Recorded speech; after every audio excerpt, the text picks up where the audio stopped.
Hello everyone and welcome back to another edition of Blueprints and Banter. I'm Steve Cona, President and CEO of ABC Florida Gulf Coast Chapter, and today I am joined by Oliver Corizzi with Avenue Media. Olivier, welcome. Thanks, Steve. Very good to be here. Today we're talking about how competitive it is right now on the Gulf Coast as far as construction goes. Yep. We are in a very competitive marketplace. Things are tightening up, the economy. We got a lot of things going on with like tariffs, and people are bidding work that they haven't done before, and those types of things. So today we're going to talk about how contractors, what should they be doing to set themselves apart in a competitive marketplace? Like, what are some thoughts you have initially? Yeah, I mean, arguably, I think we're probably in one of the toughest economies right now because of competition, because of AI and a lot of the new technologies that we're seeing out there. You know, recently we were talking with one of our architect clients, and he was telling us that before, when 3 or 4 firms were bidding the same project, that's now turned into 10 to 15 firms because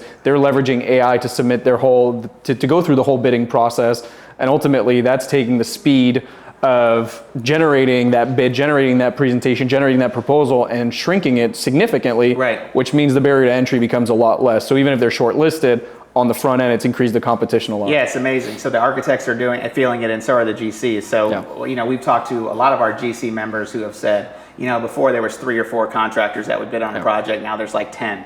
Yeah. So we're seeing contractors expanding their scope, working in sectors that they haven't done, you know, in the past. So if you're a GC, how are you differentiating yourself from the competition, and how can you know, telling your story affect that? Yeah, from our perspective, what we're really seeing a lot of is, for example, we'll have had clients for whom we've done websites 4 years ago that are coming back to us and saying, we want to niche down into a very specific area of commercial construction. Whereas before, it was more the general, we're doing commercial, we do some healthcare, some hospitality, where now it's, we only focus on healthcare, we only focus on hospitality. And I think that that's, generally speaking across the industry, something we're seeing more of, is that they want to tell a story that's more focused on the type of work that they exclusively want to focus on, rather than just telling a generic story of a, you know, one size fits all, we can do it all, and really pivot towards that specialization. Yeah, and from a subcontractor perspective, obviously when you have way more GCs competing, as a sub, you have to really pick and choose what team you want to be a part of. Absolutely.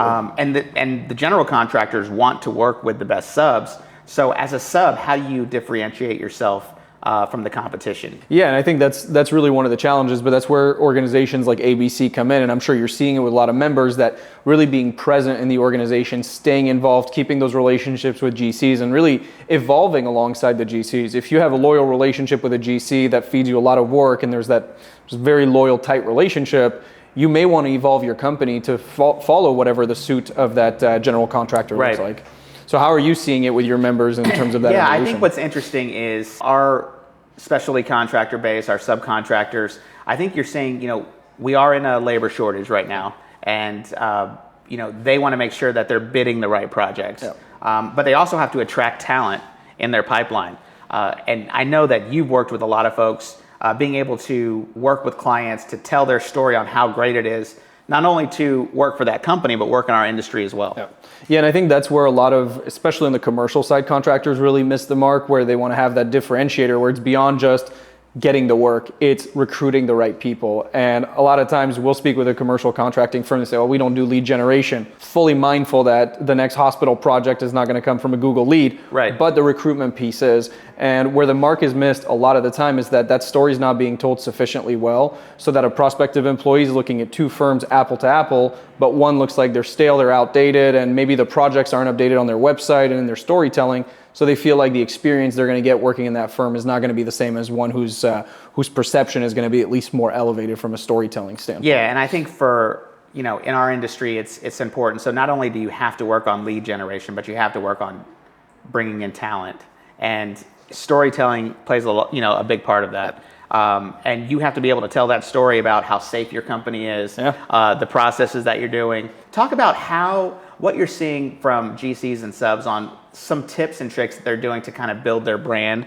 to attract people to not only want to work for them, but also attract them for getting these types of jobs. Yeah, I think culture is a big one. That's really how you get the right talent. And when you start doing research into a company, you see that employees have been there for decades. You know that there's a certain level of culture, or else those employees would have probably jumped ship with the amount of recruiters that are reaching out to them on a daily basis. So I think the company really supporting its staff, giving them the resources, giving them the tools, giving them really access to even leadership to be able to vocalize their opinions, seeing what's going on in the company. I think that's really what, from our perspective, what we've been seeing is a big differentiator. But I really want to touch on what you guys do at ABC with some of your programs, especially focused on the recruitment side, because organizations like ABC are one of the biggest drivers for recruitment purposes. So tell us a little bit more, really specifically, the programs that you have in place and the benefit that your members have seen from those programs. Yeah, I think we are trying to hit every level of education that we can in our industry. So from project management to superintendent training to apprenticeship training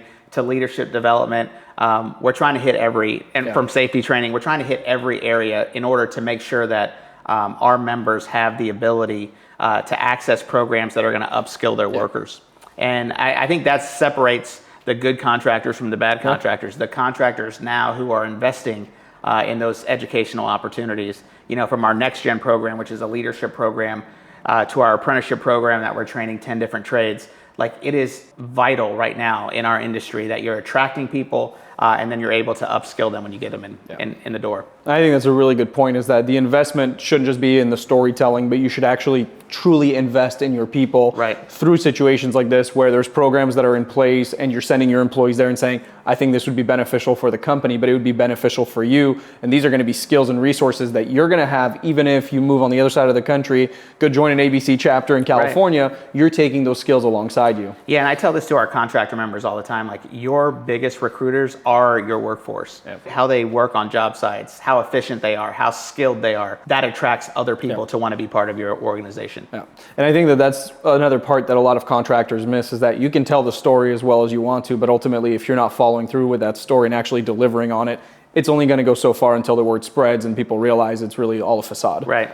So talk about some key things that you're doing. You have tons of clients in the construction world. Maybe some things that some clients are doing that could be beneficial to others. Yeah, so one of the things that we're seeing that really works well for our commercial contractor clients is specifically around the sub loyalty. It's that in one construction project, let's say you're building a high rise in downtown Tampa, how many different trades are involved in that one project? How many partners are involved in that one project? Whether that's ABC, it's the architects, all the way down to commercial and MEP, the whole nine. So it's how can you use the marketing that you're doing for your own firm as a commercial contractor to basically increase the loyalty you have with your subs by giving them free marketing. So in other words, how are you featuring your different members within that project? How are you making sure that they're getting the exposure that you're generating for your own company, but they're benefiting from as well? Yeah. So that's really one of the big things that we're seeing is really creating marketing that can be utilized across the entirety of one project, so that even though you're the firm generating it, subs are then going to come to you with the expectation that this firm is great, they're actually helping me with my marketing and I never had to ask for it. They're showcasing their project and making sure that I'm highlighted alongside them. Yeah, some things that we talked about off camera was, talking about getting architects more involved in the association with the trades, because it's important that, for them to continue to work with, the owners out there that want to build really good projects. It's good to learn from the GCs and the trades on how we can, build a better building together and drawings. And I think that's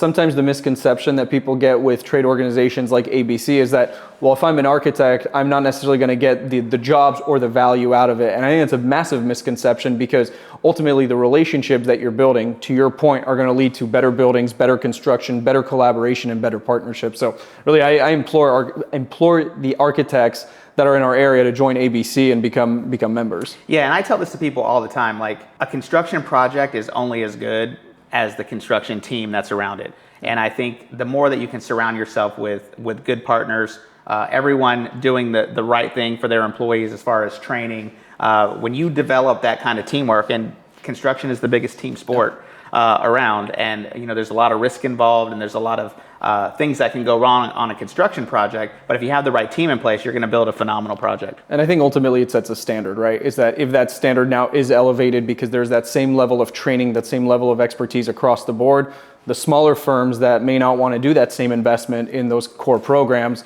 they're unfortunately going to get weeded out of the race because they haven't reached that certain standard that everybody else is used to. Yep. So kind of talk about some of the things that your company does for contractors in this space. Sure. Yeah, so we're a contractor-focused agency, so we really only focus on the trades ultimately, whether that's from the developer all the way down to the subcontractor. We focus on everything in between, from website, lead generation, brand awareness, content. But more importantly, we really believe in telling the story, like we talked about. It's if you can tell that story through a website, you can tell that story through the marketing, you're doing a really good job at basically giving somebody the entire optic of what's happening within your company, rather than just, we're going to post on Facebook today because we're having a pizza party at the office. There needs to be a real strategy. There needs to be a real intent into that storytelling and real deep involvement from the company, rather than just having it be treated as, hey, there's a marketing vendor, they're going to post on our Facebook. So for us, it's like the relationships are just as tight as a relationship between an architect and a general contracting firm and the developer as they should be with their marketing partner. Yeah, and one thing I see is like we have the best members who build the best projects. I don't think we sometimes do a great job of really setting aside how we're telling the story and building the brand. And I think your company has the ability to help contractors with that. I think marketing sometimes is, how do I market for the next job? But you're not necessarily marketing for all the awesome things that you're already doing and telling that story. And it's a common misconception is that, again, we know that it's not lead generation that's coming from Google on the commercial side. The residential side is a totally different ball game, where it's, you have X amount of dollars to spend, very easy to track the homeowner leads, that's its own bucket. But on the commercial side, the misconception is, well, we don't need lead gen, we don't need marketing. It's really used as a validator, is that when there is a company that's reviewing your bid and they're analyzing all the different bids and comparing them as closely as they can to one another, they're going to do their research. They're going to look at your website. They're going to look at whether or not that's something you specialize in or just one of the industries that you service sometimes. And I think that that's the biggest misconception, is that if you're a healthcare-focused general contractor, for example, your website needs to be healthcare-focused general contracting services, and not just, we do a little bit of hospitality, but our last hospitality project was 3 years ago. Frankly, that's pretty relevant. And a lot of times the other common misconception that we see is that companies will build a website for today. When we design a website, we build it for 5 years from today. Where are you trying to take the company? What are your goals, and which industries do you want to be most present in? Yeah, and I think one thing that we're also seeing from ABC is we're getting a lot more owners becoming members of ABC. So for example, we have the Tampa International Airports, Tampa General Hospital, we have Hillsborough County Government. We have a lot of these owners that want to be part of ABC to start talking to GCs, start talking to the subcontractors so they can get more competitive bids on their projects. So the owners have to tell a story too, because people right now, there's a lot of work out there and people have to separate themselves. Are they an owner somebody wants to work for? Yeah, and I think that, again, that goes back to the misconceptions, is that, well, they're an owner, they're not a general contractor, they're not within the trades specifically, they don't need to be a member of ABC. But I think it speaks to holistically who should be a member of ABC. And it's really anybody that's going to touch the construction sector, whether that's as a developer, as an owner, as an architect, or as the physical construction company that's going to be overseeing the subs. Yep. What's funny is everyone now, and I think we've had a couple of podcasts and we've talked about AI, but how is AI kind of changing the game as far as from a marketing perspective? We talked about a little bit how it's become easier to do that initial bid to get shortlisted. But how's AI working on the marketing side? Yeah, I mean, AI, everybody's familiar now with Gemini, with ChatGPT, and things are evolving, very quickly. So by the time we even release this podcast, I'm sure that there will be a further evolution. What we're seeing on our end is that it's brought down the barrier to entry, which was never really high in marketing in general. It's very commonplace for somebody to say they're a marketing agency and they're a one-man band. And I think the big difference with us is when you're industry focused, I always say this to prospective clients, people come to us because we know the industry. The fact we can do good websites or good marketing is a bonus, because there isn't that educational piece that sometimes is required about, well, here's my specific niche within the commercial construction industry. If you're, again, a healthcare or hospitality focused GC, we know exactly which box you fall in, how to make sure that story's told. ChatGPT may not know that. You may feed it a lot of good information, but it's going to say, well, you're a commercial construction firm. You need a website with these pages. Here's how you should approach your marketing. But it might miss the fact that the marketing is tied to the storytelling, which is tied to how are you involved with ABC? What are you doing with other members? What kind of content are you showcasing with your other member partners and showing members working with other members? And I think that's the biggest part that it misses, is really the contextual understanding of the industry. Yep. So what trends are you seeing outside of marketing in the industry? I mean, we've kind of talked about what we're seeing as far as the competition goes, but anything else that you're seeing outside? I'd say it's also the new tools that are coming out. Yep. Like AI estimating is now one of the big ones, and I think that's really where we're going to see the next steps, or the next iteration is going to be the technology that's going to impact the construction industry, whether that's robotics or that's AI. Yep. To me, that's really going to be the next big factor. Yeah, I think there's stories to be told on how we are able to deliver the types of projects that we're going to deliver with a labor shortage, and that's a story within itself, because people are we have to tell the story of how we're getting smarter on building. Building things with less people, doing a lot of prefab work. There's a lot of things going on right now that we need to be telling that story, and we look forward to working with you to help tell that story to all of our amazing members who are out there doing these amazing projects that you're seeing across the Florida Gulf Coast. For sure, and I think that's really where AI is not going to be able to replace, is going to be on the construction side. Is maybe we can have reduced labor on certain projects, but ultimately there's still going to be a substantial need for labor, and telling that story also ensures the next generation, like we had talked about in our last podcast, the next generation of labor within the industry, they need to be hearing the story today to make sure that they're making the right decisions, and that they're either leveraging AI today so that they understand it in a way where they can bring AI to the industry in a novel way in years to come, or they're going to be involved in the key labor aspects of the industry that aren't going to be replaced by AI. Yeah, it's going to be a year of great storytelling, I think. We have a lot to accomplish this year in 2026, and we have a great plan on how we're going to try to showcase our members and do the things that we need to do to attract people to our industry. So, Olivier, thanks so much for being part of this, and thanks for being part of ABC and part of our association. Love being a member. Yeah, thank you guys for joining. And like or subscribe to Blueprints and Banter. Drop us a comment. If you want to know more information about joining ABC, drop us a comment and we will get back to you. So thanks for joining us.